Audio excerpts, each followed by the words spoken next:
ख़वातीन व हज़रात, डॉक्टर ज़ुबैर मिर्ज़ा फिर हाज़िर हूँ आपके सामने। हस्बे मामूल आपको खूबसूरत बनाने के लिए और सेहतमंद बनाने के लिए अपने एंटी एजिंग और वेट लॉस के मशवरों के साथ, ये जो मशवरे आपको मैं दे रहा हूँ, ये आप तक हज़ारों लाखों रुपए इलाज के लिए ख़र्च किए बगैर पहुँच रहे हैं। और आप अगर पहली बार ये चैनल देख रहे हैं तो इस देखने के बाद इस चैनल को ज़रूर लाइक करें और सब्सक्राइब करें और नोटिफिकेशन बेल को ज़रूर दबाएं, क्योंकि अभी बहुत सारी वीडियोस इस सिलसिले में अपलोड होती रहेंगी। तो आपको जैसे ही कोई नई वीडियो अपलोड होगी तो आपको नोटिफिकेशन पहुंच जाएगी, ताकि आपसे कुछ भी मिस ना हो, सारे मशवरे आप तक पहुंचते रहें। वीडियो देखने के बाद अगर आपको कोई सवाल ज़हन में आता है तो उसको कमेंट सेक्शन में डाल दें। मैं वक्तन फ़वक्तन इसको कमेंट्स को एड्रेस करता हूं और आगे भी करता रहूँगा। आज की वीडियो जो है वो भी इत्तेफाक से एक कमेंट ऐसा जो बहुत लोगों ने किया है कि खाना जो है वो बता तो दिया कि किस वक्त खाना है, किस तरह, लेकिन वो चाहते हैं कि पूरी तफसील से डाइट बताई जाए कि क्या खाना है। ये मुझे पता है ये बड़ा मुश्किल होता है। जब भी कोई बच्चों के लिए कोई बाहर से कोई टॉय ख़रीद के लाते हैं जिसमें साथ एक पर्चा लगा होता है कि उसको असेंबल कैसे करना है, उसको वाकई मुश्किल हो जाता है करना। तो ये दुश्वारी मैं समझता हूँ कि सुबह दोपहर रात में क्या खाना है। तो इस सिलसिले में मैंने आज सोचा कि मैं ख़ुद भी इंटरमिटेंट फास्टिंग कर रहा हूँ, तो जो मैं ख़ुद करता हूँ, ख़ुद खाता हूँ किस तरह, आज मैं वो बयान कर देता हूँ। अगर आपको सूट करे तो आप उसको ज़रूर फॉलो करें। पहले आपको अपने वज़न के बारे में बता दूँ। मेरा वज़न 2006 से, यानी कुछ 14-15 साल हो गए, 70 और 71 किलोग्राम पे चलता था। अच्छा, अब कोई करीबन समझे 6-7 हफ्ते से मैंने इंटरमिटेंट फास्टिंग ख़ुद भी शुरू की, क्योंकि जब वीडियोज़ अपलोड किए तो मैंने कहा ख़ुद भी करके देखूं।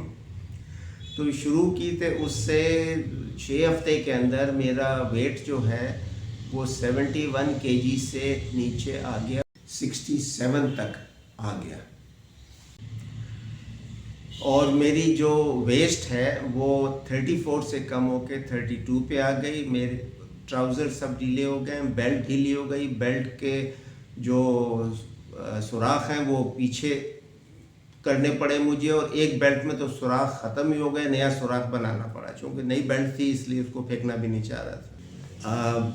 ये इंटरमिटेंट फास्टिंग खाली वज़न कम करने के लिए नहीं, बल्कि बेहतरीन सेहत के लिए, बीमारियों से बचने के लिए, दिमागी चुस्ती, दिमाग के बेहतरीन काम और जिस्मानी चुस्ती के लिए भी है।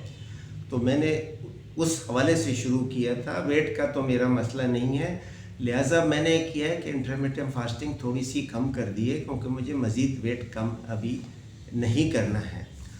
अब मैं आपको ये बताऊंगा कि इसमें जो खाने में खाता हूँ वो क्या है। अच्छा, एक चीज़ और, मेरा जो HbA1c जो ब्लड शुगर का टेस्ट होता है, कोई तकरीबन 3 महीने पहले वो 5.6 था, और 2 दिन पहले मैंने कराया तो 5.2 तक आ चुका था, जिससे मुझे बड़ी खुशी हुई। अच्छा, अब मैं जो इंटरमिटेंट फास्टिंग करता हूँ उसमें देखिए अहम चीज़ ये है कि एक खाने का दौरानिया और एक फास्टिंग का दौरानिया। मेरा खाने का दौरानिया जो है वो 6 से 8 घंटे का, और फास्टिंग का 16 से 18 घंटे का, डिपेंडिंग ऑन मेरी ज़ाहिर अपनी मसरूफियात है। उस मसरूफियात के हवाले से खाना एक फ़िक्स टाइम पे नहीं खा सकता। अब मैं शुरू करूँगा रात को जो खाना खाते हैं वहाँ से मैं शुरू कर रहा हूँ। मेरा खाना 7 और 8 बजे के दरमियान होता है। सबसे पहले मैं एक दिन यखनी का 1 कप पीता हूँ, और गोश्त की यखनी होती है ये, और एक दिन एक बड़ा बोल सलाद का लेता हूँ, जिसमें सलाद पत्ता होता है, आइसबर्ग, बंद गोभी होती है, गाजर होती है, लाल मूली होती है, एक क्वार्टर सेब होता है, थोड़ा सा सेब ज़रा सी मिठास के लिए, और 10-15 अनार के दाने, और उसके साथ एक आधा केला लेकिन हरे छिलके वाला जो थोड़ा सा कच्चा होता है। मैं पक्के पीले केले नहीं खाता। इनकी सलाद बना के इसमें ऑलिव ऑयल के 2 चम्मच, थोड़ा सा सिरका और नींबू डाल के, ये एक दिन सलाद होती है और एक दिन यखनी होती है। 20 मिनट बाद फिर मेरा खाना आ जाता है, जिसमें भी एक दिन और दूसरे दिन में फ़र्क होता है। एक दिन मैं खाता हूँ फ़िश, ये झींगे जो होते हैं फ्राई करके, उसके साथ स्टीम सब्ज़ी होती है जिसमें बंद गोभी, फूल गोभी, गाजर और फलियाँ होती हैं। इसके साथ फ्राइड मशरूम्स होते हैं काफ़ी सारे, और ये जो भिंडी फ्राई करके, भिंडी के कतले बना के फ्राई करते हैं, ये होते हैं। ये मेरा खाना होता है।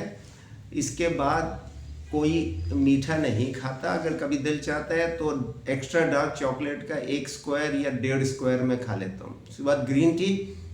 फिर उसके बाद से मेरा सुबह तक पानी के अलावा दूसरी कोई चीज़, कोई सॉलिड नहीं लेता मैं।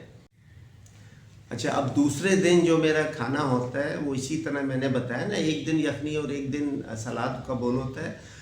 और खाने में दूसरे दिन कोई सालन होता है, जैसे अरवी गोश्त, भिंडी गोश्त, गोभी गोश्त, चुकंदर गोश्त, करेला गोश्त, ये होता है। इसके साथ एक छोटा सा बाजरे का पराठा होता है जो देसी घी, ये ऑलिव ऑयल, ये कोकोनट में बनता है। इसके साथ फिर फ्राइड मशरूम्स होते हैं या भिंडी के कतले, ये दोनों बहुत अच्छी सब्जियां हैं। मशरूम्स तो बहुत खाने चाहिए। ये खाना होता है। इसके साथ फिर वही ग्रीन टी, और कभी दिल चाहा तो एक्स्ट्रा डार्क चॉकलेट ले ली। अच्छा, इसके बाद फिर मेरा खाने कुछ नहीं होता। 11 कोशिश करता हूँ 11-12 के दरमियान सो जाऊँ, कभी देर भी हो सकती है कुछ काम हो तो। अगले दिन सुबह 8 और 9 के दरमियान ब्लैक कॉफ़ी, जिसमें थोड़ा सा स्टेविया, आधा पैकेट जो उसका होता है उसका, वो डाल लेता हूँ। और फिर 20 से 25 मिनट एक्सरसाइज होती है, फिर कुछ अपने काम वगैरह। और मेरा जो ब्रेकफास्ट होता है दिन का, वो 12 और 2 बजे के दरमियान होता है, डिपेंडिंग ऑन कि मेरे काम की मसरूफियत क्या है। उसमें सबसे पहले मुझे 2 अंडों का आमलेट या 2 फ्राइड अंडे, इसके साथ फिर फ्राइड मशरूम्स या भिंडी के कतले, मुझे बहुत पसंद है फ्राइड। ये दोनों में से कोई एक चीज़ होती है। और 8 से 10 ऑलिव्स होते हैं जो मैं साथ लेता हूँ। अच्छा, इसके कोई 1 घंटे बाद मैं एक छोटा सा बाजरे का पराठा चाय के साथ लेता हूँ, इसलिए कि चाय पराठा मेरा हमेशा से बहुत फेवरेट नाश्ता रहा है, तो इसकी मुझे बड़ी ज़रूरत महसूस होती है। अच्छा, आपने ये नोट किया होगा कि मैं ऑमलेट और अंडे के साथ साथ पराठा नहीं ले रहा, थोड़ी 1 घंटे बाद ले रहा हूँ। उसकी वजह ये है, आपको पता है इंटरमिटेंट फास्टिंग में मेन काम ये है इंसुलिन को कम करना। तो रात भर इंसुलिन कम होती रही है, तो सुबह जो सबसे पहले मैं नाश्ता कर रहा हूँ उसमें कार्बोहाइड्रेट नहीं है, बिल्कुल तकरीबन नहीं है, ना होने के बराबर है। तो इंसुलिन और भी कम होती रहती है, कुछ नहीं होता। फिर 1 घंटे बाद छोटा सा पराठा, तो थोड़ी सी फिर बढ़ती है। तो इस तरह आपका फ़ायदा और बढ़ जाता है। अच्छा, उसके बाद फिर ये है कि हफ्ते में 4 से 5 दिन तक मैं गोल्फ़ खेलता हूँ, जिसमें 3 दिन तकरीबन 16-17 हज़ार कदम हो जाते हैं और 2 दिन कोई 12,000 कदम हो जाते हैं। तो ये एक्सरसाइज भी हो जाती है, वॉकिंग हो जाती है। 5 बजे चाय के साथ मैं थोड़े से नट्स लेता हूँ, जिसमें अखरोट, पिस्ता और छिले हुए छिलका उतार के बादाम। ये ज़्यादा नहीं लेने, बस 1 मुट्ठी भर ले लें। उसके बाद फिर रात को 7 या 8 बजे खाना आ जाता है, जिसमें आपको मैं बता चुका हूँ जो खाना है। अच्छा, मीठा आपने देखा, मीठे का जिक्र कहीं नहीं हो रहा। और जो कार्बोहाइड्रेट है वो थोड़ा सा बाजरे का पराठा। ये सारे ग्रेन्स में सबसे जो कम नुकसान वाला ग्रेन है वो बाजरा है। बाकी सारे ग्रेन जो हैं वो नुकसानदेह, वो नहीं खाने चाहिए। बाजरे में क्या चीज़ है जो इतना नुकसान नहीं देता, वो किसी और प्रोग्राम में बताऊंगा जो ग्रेन्स के बारे में होगा। अच्छा, अगर कभी आपको मीठे की ज़रूरत महसूस हो तो बाज़ार में एक्स्ट्रा डार्क चॉकलेट और कोकोनट के छोटे बिस्किट मिलते हैं और बादाम के बिस्किट भी मिलते हैं। ये आप ले सकते हैं कीटो बिस्कुट्स के नाम से, लेकिन देख के उसका पढ़ लेंगे क्या लिखा हुआ है। और अगर वाकई मीठे में बहुत मसला है, आपको ज़रूर चाहिए, तो आप गाजर का हलवा बनवा सकते हैं स्टेविया डाल के। उसमें कोई शुगर या दूसरा और अल्टरनेटिव ना डालें, सिर्फ स्टेविया बना के डालें और थोड़ा सा कभी कभी खा लिया करें। अच्छा, अब जो नए लोग शुरू कर रहे हैं, आपको पता है कि इंटरमिटेंट फास्टिंग चंद दिन लगते हैं ज़रा ताकि उसकी आदत होने और उसका फ़ायदा होने में। तो शुरू में आप हफ्ते में 2 दिन इंटरमिटेंट फास्टिंग करें या इस्लामी रोज़ा जैसे रखना चाहें वो रखें। उसके बाद आहिस्ता आहिस्ता बढ़ा के 3 दिन और फिर रोज़ाना की बुनियाद पे आप कर सकते हैं। तब वक्त है कि आपका जो टारगेट वेट है वहाँ तक आप पहुँच जाएँ। उसके बाद फिर उसको चाहें तो बरकरार रखें या कम कर दें, क्योंकि यकीन माने बेहतरीन सेहत के लिए, बेहतरीन दिमागी काम, दिमाग की सारी बीमारियों से बचने के लिए, बेशुमार बीमारियों से बचने के लिए, थकन, सुस्ती और सबसे बड़ी बात एंटी एजिंग के लिए रोज़ा और इंटरमिटेंट फास्टिंग से बेहतर चीज़ इस वक्त मेडिकल साइंस आपको ऑफ़र नहीं कर सकती। उम्मीद है आपको अब बहुत सारे मेरे सब्सक्राइबर को, सुनने वालों को अब समझ में आ गया होगा कि किस तरह करना है। आप इन चीज़ों में थोड़ी सी तब्दीली कर सकते हैं अपने हिसाब से, जो आपको सूट करे, किस वक्त क्या खाना है। मैंने अपना बता दिया जो मैं आपको करता हूँ, जिससे मुझे बेतहाशा फ़ायदा है।